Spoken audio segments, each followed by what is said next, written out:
O, sige mo, sige pare. O kaya mga kaibigan, ang problema nito ay yung may-ari. Ang oras ngayon ay alas 12. Ayan po, check mo yung reverse niya pare, sa likod. Hindi, bilis pala yung gumagana. O, sige. O yan. Kaya may tunog yan pare, kasi nga, kailangan palitan yung bearing. O, ngayon, kung dito ka lang palitan yung bearing yan, babaklasin natin yung bearing, bibili ka, tapos, dali mo dito, ikakabit ko.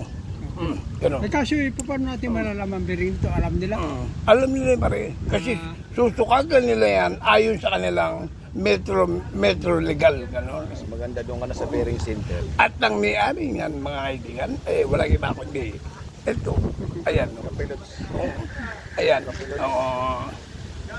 Kaya parang may nag-ahasa kasi nga bearing ngayon. Wala naman tayong pamalit. Ang halaga ng bearing, kung bibilin po ninyo yan sa dito sa may CM Recto, Japan Bearing Center, ang halaga po ng isang bearing ay nagkakahalaga lang 150 ang isa.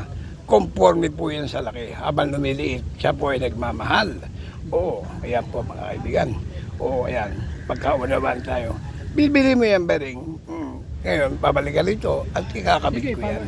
Sige, babalik ko sa inyo.